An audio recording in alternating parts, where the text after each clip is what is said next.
여러분 안녕하십니까? 포항 MBC 뉴스입니다. 오늘은 동풍의 영향으로 오전까지는 빗방울이 떨어지는 곳이 있겠습니다. 주말에는 내년의 가을 날씨를 되찾겠지만 다음 주에는 기온이 크게 떨어지면서 이번보다 더 추워질 전망입니다. 조주경 기상캐스터입니다. 오늘도 계속해서 북쪽의 고기압의 영향을 받으면서 다소 추운 날씨가 이어지겠습니다. 이 고기압에 의해서 기류가 시계 방향으로 흐르면서 동쪽 지역으로는 동풍이 불어들겠는데요. 이 비구름대가 만들어지면서 경북 동해안은 오늘 흐린 가운데 오전까지는 5mm 미만의 비가 내리겠습니다. 이어서 자세한 지역별 날씨 보시면 오늘 경북 동해안은 오늘 오후까지 흐린 가운데 빗방울이 조금 떨어지겠습니다. 낮 최고 기온은 경주 18도까지 오르겠고요. 포항과 영덕 17도, 울진 16도에 머무르면서 어제보다 2도에서 4도 정도 낮겠습니다. 울릉도와 독도에는 구름만 많겠습니다. 낮 최고 기온 울릉도 13도, 독도 15도로 낮 동안에도 서늘하겠습니다. 동해바다에서는 오늘 오후부터 너울성 파도에 주의가 필요한데요. 바다의 물결은 먼바다를 중심으로 2.5m까지 높게 일겠습니다. 이번 주말에는 다소 따뜻한 날씨가 이어지겠지만 다음 주 월요일 비가 내린 뒤에는 더 날씨가 쌀쌀해질 전망입니다. 날씨였습니다. 포스코 포항제철소가 지난해 용광로 휴풍과 재송풍 공정에서 대기 오염 물질을 무단 방출해오다 적발됐는데요. 이후 환경부가 오염물질 배출량을 관리하고 저감 방안을 마련하도록 했는데 알고 보니 1년이 지나도록 이 관리 대상에서 재송풍 공정은 빠져 있었다는 사실이 최근 드러났습니다. 박성화 기자입니다. 포스코 포항제철소 용광로의 안전밸브, 이른바 브리더에서 시커먼 연기가 뿜어져 나옵니다. 포스코는 지난해 이 브리더를 통한 대기오염물질 무단 배출로 적발됐고 환경부는 지난해 5월부터 대대적인 조사에 나섰습니다. 그런데 환경부는 용광로를 수리할 때 1차 휴풍 공정에서 배출되는 대기오염물질량만 측정한 것으로 드러났습니다. 용광로 수리 뒤 다시 뜨거운 바람을 불어넣는 2차 재송풍 과정에서도 오염물질이 배출되는데 환경부는 이를 측정조차 하지 않았습니다. 반쪽짜리 조사로 무단 배출된 대기오염물질량을 제대로 파악하지 못했고 환경부 장관도 이 같은 잘못을 시인했습니다. 재송풍이 실제로 측정이 되지 않았기 때문에 가소 추정된 거 아니냐 이런 문제 제기가 있는데 어떻게 생각하십니까? 예, 저희들도 이미 고민을 하고 있는데요. 재송풍이 고려 안 된 건 사실입니다. 당시 환경부 보도자료와 국립환경과학원 측정자료 모두 휴풍 과정은 언급하지만 재송풍 과정에서의 오염물질 배출 문제는 찾아볼 수 없습니다. 또 강은미 의원은 포스코 포항제철소가 재송풍 공정을 일몰 후 야간에 실시한 사실도 확인했다고 밝혔습니다. 재송풍이 이제 주로 야간에 실시돼서 그동안에 몰랐다고 하는데 가끔 주간에도 한 번씩 한다고 하거든요. 환경단체는 황당하다는 반응입니다. 재송풍 때도 휴풍 때만큼이나 많은 양의 대기오염물질이 배출되는데 이를 몰랐을 리 없다며 의혹을 제기했습니다.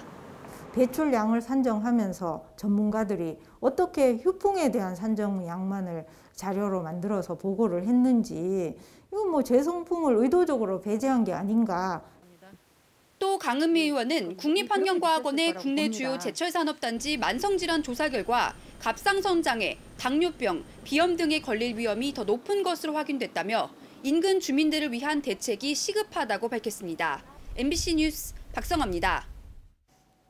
경상북도에는 1,500여 명의 해녀들이 활동 중인데 전국에서 제주도에 이어 두 번째로 많습니다. 하지만 해녀 대부분이 고령화로 전승돼 온 해녀 문화마저 사라질 위기에 처했습니다. 박상환 기자입니다. 제주도 다음으로 우리나라에서 해녀가 가장 많은 경상북도. 경북 해녀 수는 2018년 기준 포항 1,129명 등 1,585명으로 제주도에 이어 2위를 차지하며 내륙에서는 가장 많습니다. 국가무형문화재 등재 등 해녀의 문화적 가치는 높아졌지만 정작 해녀들은 생계 유지마저 힘든 현실입니다. 또 급속한 고령화로 인한 전승 단절 등으로 해녀 문화는 소멸 위기마저 겪고 있습니다. 이에 경상북도는 지역 해녀들을 위한 해녀 프로젝트 시범 사업을 내년부터 4년간 53억 원을 들여 추진합니다. 경북 해녀증 발급과 해녀어업 활동 지원, 해녀 연계 어촌 마케팅 등 3대 핵심 전략을 선정했습니다. 이를 체계적으로 뒷받침하기 위해서 현재 조례안을 마련을 하고 있는데 도의원들께서도 이제 관심을 상당히 많이 가지셔서 11월 중에 이 조례안을 의회에 제출을 하려고 하고 있습니다. 포스텍에서 개발한 스마트 태왁과 해녀용 스마트 시계 등 해녀 어업 안전 장비 보급도 추진합니다. 이 같은 적극적인 행정 지원이 사라져가는 우리의 소중한 유산인 해녀 문화를 활성화시킬 수 있을지 관심이 집중됩니다. MBC 뉴스 박상환입니다. 경주시는 올해부터 5년 동안 사업비 160억 원을 투입해 안강읍 농촌 중심지 활성화 사업을 추진합니다. 핵심 사업은 북경주 문화복지공간 조성과 안강시장 활성화, 황금들녘 상생길 조성, 활력 소통거리 조성, 배후마을 역량 강화 등입니다. 경주시는 지역 주민과 전문가들의 자문을 받아 예비 계획을 수립한 데 이어 주민들을 대상으로 현장 포럼과 선진지 견학 등을 통해 내년 상반기에 기본 계획 승인을 목표로 하고 있습니다. 포항시는 지난 7월 25일 시내버스 노선 개편 이후 운영에 들어간 시내버스 노선 안내 콜센터를 올 연말까지 운영하기로 했습니다. 시는 노선 개편 직후 하루 300에서 400건이던 문의 전화가 최근 20건 안팎으로 줄었지만 시민과 관광객들의 편의를 위해 콜센터 운영을 연장하기로 했습니다. 시내버스 노선 안내 콜센터 운영 시간은 오전 7시부터 오후 11시까지며 주말과 휴일에도 운영되고 있습니다. 대구 수성구의 한 아파트 주민들이 집값이 저평가됐다며 단체 행동에 나서자는 움직임을 보이고 있는데요. 그런데 이 같은 움직임이 수성구는 물론이고 대구 지역 곳곳에서 있는 것으로 나타났습니다. 양관희 기자입니다. 대구 동구의 한 아파트 단지. 아파트 담벼락 주위로 가치를 폄하하는 부동산을 이용하지 않겠다는 현수막이 여러 개 걸렸습니다. 인근 공인중개사들은 이 아파트 집주인들이 일정 금액 이하로는 매물을 주지 않겠다는 식으로 담합을 한다고 말합니다. 딴 데는 막 7억대인데 왜 여기만 5억대 초반이냐. 그 부분이 마음에 안 드시는 거예요. 주민들이 저런 식으로 이제 뭐 하고 요 앞에 부동산에는 뭐 물건을 안 된다고도 그러시고 이러니까 사실 힘들어요. 아, 특정 부동산에는 물건 안 주겠다? 아니요, 이거 전체다. 그냥 이제 믿을 수가 없다 이런 식으로 말씀하시더라고요. 관할구청은 아파트 입주민 대표회의 관계자를 최근 만나 현수막 철거 등을 논의했지만 별다른 성과를 거두지 못했습니다. 1,600여 세대에 달하는 달서구의 이 아파트 단지에도 비슷한 현수막이 걸렸습니다. 바로 옆 아파트 단지도 마찬가지입니다. 이곳들은 최근 한 달 새 호가가 수천만 원이나 뛰었습니다. 아예 계약금을 포기하면서까지 계약을 철회한 뒤 호가를 올리는 집주인도 있다고 인근 공인중개사들은 말합니다.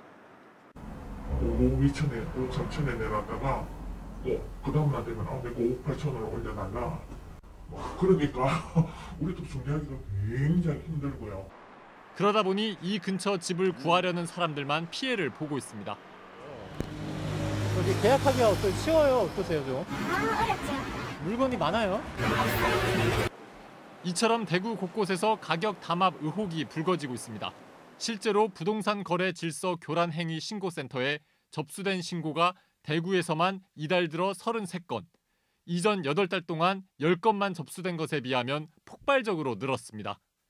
경찰은 센터가 이 같은 내용을 해당 지자체로 넘겨 신고가 접수되면 수사 여부를 결정할 방침입니다. 그러나 해당 아파트 주민들은 오히려 공인중개사가 저가 매매를 유도하는 등 불법 행위를 한다고 말합니다. 단합이라고는 전혀 생각하지 않고요. 지금까지 저희 아파트 인근에 있는 부동산 중개업소의 잘못된 부동산 공개 부정 질서에 대해서 바로잡고자 하는 그런 생각이지. 올해 들어 대구 지역 아파트 가격 누적 상승률은 3.6%로 서울의 6배입니다. 이런 분위기 때문에 대구 지역 부동산 시장이 가격 상승에 민감해지면서 담합 의혹 같은 잡음이 나오는 것으로 부동산 전문가들은 보고 있습니다. 이렇게 또 가차시 3, 4억씩 올라가지는 않거든요. 중개사 분들도 그쪽의 시세를 제일 잘 하시는 분들이기 때문에 그런데 이제 매수자 입장과 매도자 입장의 차이, 또 중개사 입장에 따라서 어떻게 보는 것 같은 좀 차이는 있을 것 같습니다. 대구에서는 지금까지 집값 담합 혐의로 1명이 형사 입건됐습니다. MBC 뉴스 양관입니다. 경상북도와 영덕군 나홍왕사 기념사업회는 어제 장육사에서 불교계 인사 등 100여 명이 참석한 가운데 나홍왕사 탄신 700주년 기념 행사를 가졌습니다. 어제 행사는 달의 제를 시작으로 나홍왕사 선시 합창과 기념관 현판 제막 등으로 진행됐습니다. 영덕군은 지난 2011년부터 351억 원을 들여 3대 문화권 사업의 하나로 나홍왕사 성역화 사업을 진행했고 나홍왕사 탄신 700주년에 맞춰 기념관을 개관했습니다. 딸기 재배 농가가 모여있는 포항시 흥해읍 일대가 시설 딸기 재배의 중심 지역으로 성장하고 있습니다. 흥해읍에는 지난 2010년부터 딸기 농가가 들어서기 시작해 지금은 30여 농가에서 딸기를 재배하고 있으며 재배 면적은 10헥타르에 이릅니다.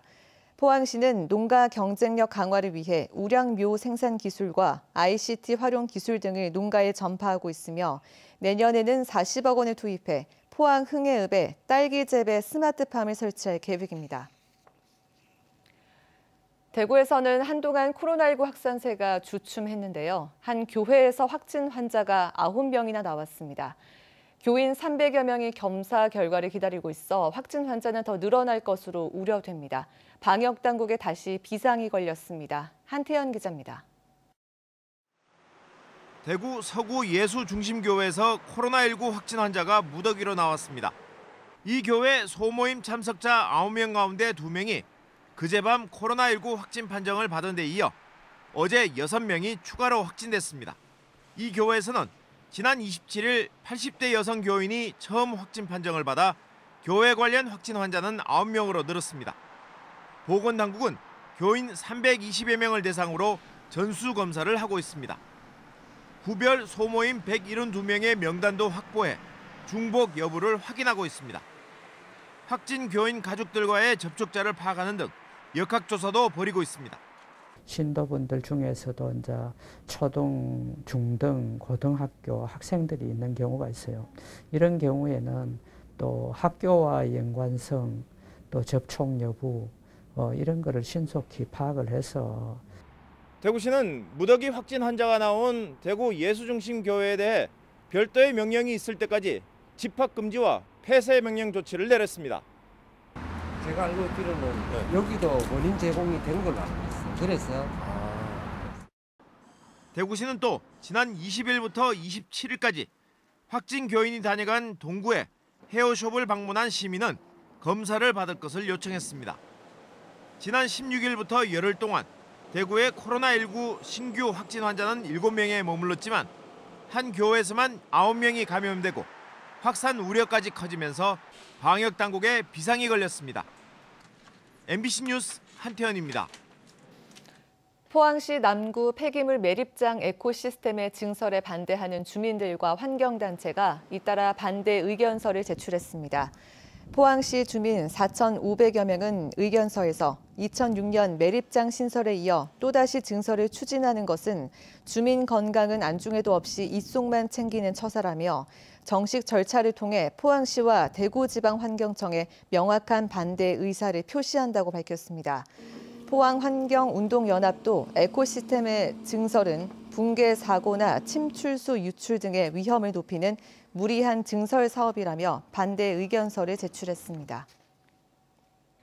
금속노조 포항지부는 어제 정부 세종청사 앞에서 기자회견을 열고 인가 절차를 어기고 연료 전지 사업을 분사한 포스코 에너지에 대해 조건부 인가를 취소하고 처벌과 불승인 결정을 내리라고 산업부에 촉구했습니다. 노조는 포스코에너지가 자회사인 한국퓨얼셀을 설립할 당시 전기사업법을 위반했는데도 불구하고 산업부가 법에 맞게 처벌하지 않고 오히려 뒤늦게 조건부 인가를 내줬다고 비판했습니다. 또 포스코에너지의 불법적인 분사로 인해 국제소송에 휘말리면서 연료전지의 생산과 판매가 여전히 중단된 상태라고 호소했습니다. 코로나로 인해 지난 추석 명절 귀성은 물론 차례를 지내지 못한 가정이 많았습니다. 코로나19가 이처럼 지속되면 내년 설 명절에도 가족 간 모임이 어려울 것으로 전망되고 있는데요. 지금부터 차례와 제사 문화 개선을 의논하고 비대면 차례 등 다양한 방안을 강구해야 명절 스트레스를 줄일 수 있다고 합니다. 이호영 기자입니다. 유이마 엄마 잘 지실게. 너 올게 코로나 때문에 못 온대. 아들하고 너 잘 짓거라. 잘 짓고. 자, 마카 사랑한다. 지난 추석 명절을 앞두고 의성 어르신들은 자녀들에게 영상 편지를 띄우고 이번 추석에는 각자 집에서 쉴 것을 권했습니다. 보고 싶은 마음이야 꿀뚝 같지만 자식들 감염 걱정에 어르신들은 추석 명절 쇠기를 포기한 겁니다. 귀성객도 크게 줄었고 나홀로 성묘를 하거나 자식들이 없는 만큼 차례도 지내지 않은 가정이 많았습니다. 전 국민에게 유교식 제례 문화가 정착된 지 200여 년밖에 되지 않았지만 마치 우리의 오랜 전통처럼 인식되면서 지난 추석 차례 생략은 각 가정에 혼란을 주었습니다. 이에 따라 내년 설 명절을 대비해 지금부터 가정에 맞는 가가례를 만들어야 한다는 주장이 제기되고 있습니다.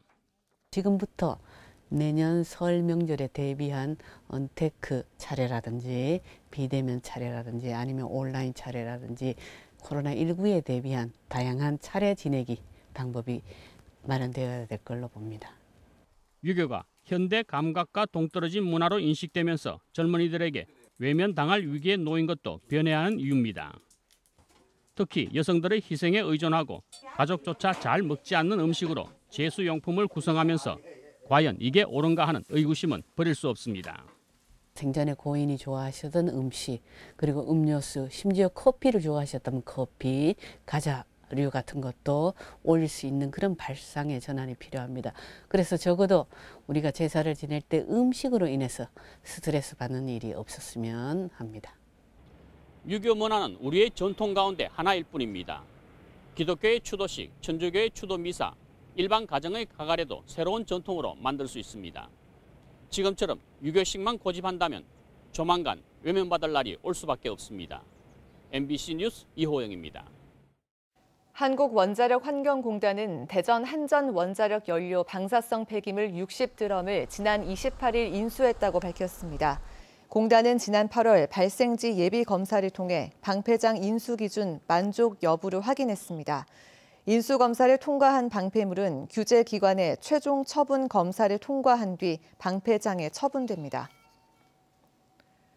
경주문화재단의 지역예술인 지원 사업인 2020 경주작가 릴레이전의 4번째 순서로 이신희 작가의 개인전이 다음 달 15일까지 경주예술의 전당에서 열리고 있습니다.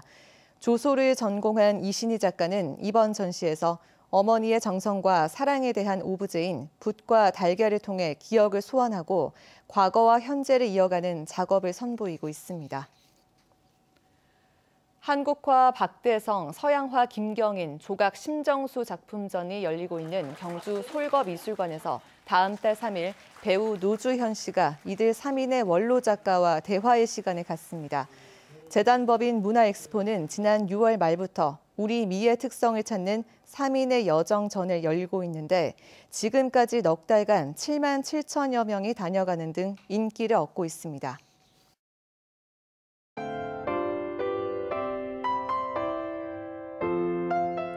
오늘도 계속해서 북쪽의 고기압의 영향을 받으면서 다소 추운 날씨가 이어지겠습니다. 이 고기압에 의해서 기류가 시계 방향으로 흐르면서 동쪽 지역으로는 동풍이 불어들겠는데요. 이 비구름대가 만들어지면서 경북 동해안은 오늘 흐린 가운데 오전까지는 5mm 미만의 비가 내리겠습니다. 이어서 자세한 지역별 날씨 보시면 오늘 경북 동해안은 오늘 오후까지 흐린 가운데 빗방울이 조금 떨어지겠습니다. 낮 최고 기온은 경주 18도까지 오르겠고요. 포항과 영덕 17도, 울진 16도에 머무르면서 어제보다 2도에서 4도 정도 낮겠습니다. 울릉도와 독도에는 구름만 많겠습니다. 낮 최고 기온 울릉도 13도, 독도 15도로 낮 동안에도 서늘하겠습니다. 동해바다에서는 오늘 오후부터 너울성 파도에 주의가 필요한데요. 바다의 물결은 먼바다를 중심으로 2.5m까지 높게 일겠습니다. 이번 주말에는 다소 따뜻한 날씨가 이어지겠지만 다음 주 월요일 비가 내린 뒤에는 더 날씨가 쌀쌀해질 전망입니다. 날씨였습니다. 이상으로 포항 MBC 뉴스를 마칩니다. 여러분 고맙습니다.